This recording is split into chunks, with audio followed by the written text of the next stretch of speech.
future. My name's Jo Sinnott, and I'm delighted to be with you today to introduce this interactive conference. Now, Central Hall, Westminster, is central London's largest conference centre with over 100 years of history.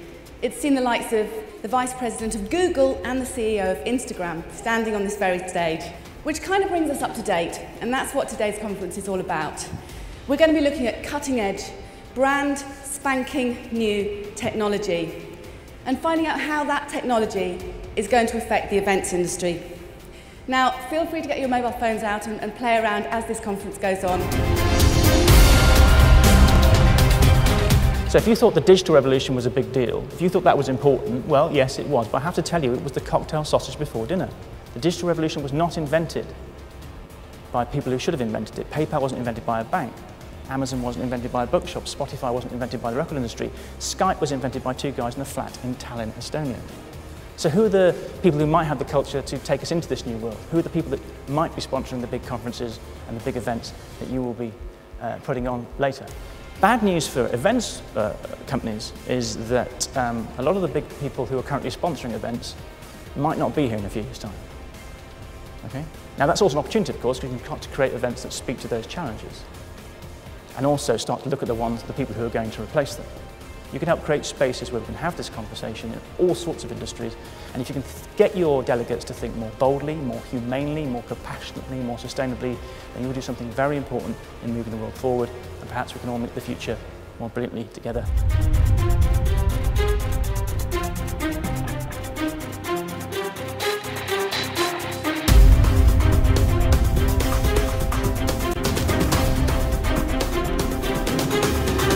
Give you a little glimpse of how it feels to have things like this on your head. What does it mean for even professionals who are doing the events and who need to understand what are the implications of this? So I don't want to show you the demo, I want you to try it on yourself.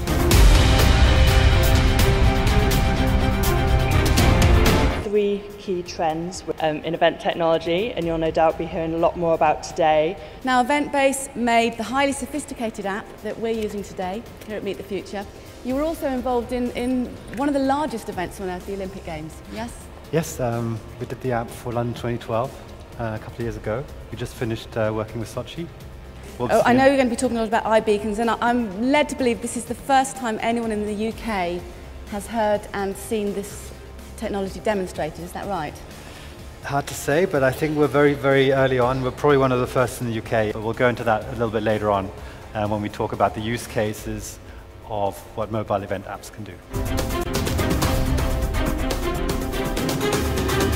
So I'm going to try and condense 10 years worth of research that's taken me all around the world to give you the pertinent points that you need to take away to give you an insight into your future audience.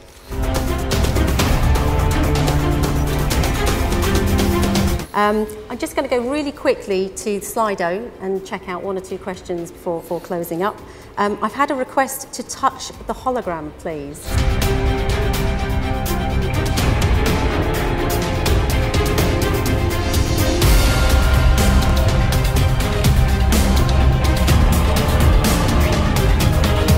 Really excited to have seen so many technologies today that have been applied to very specific use cases in the events industry.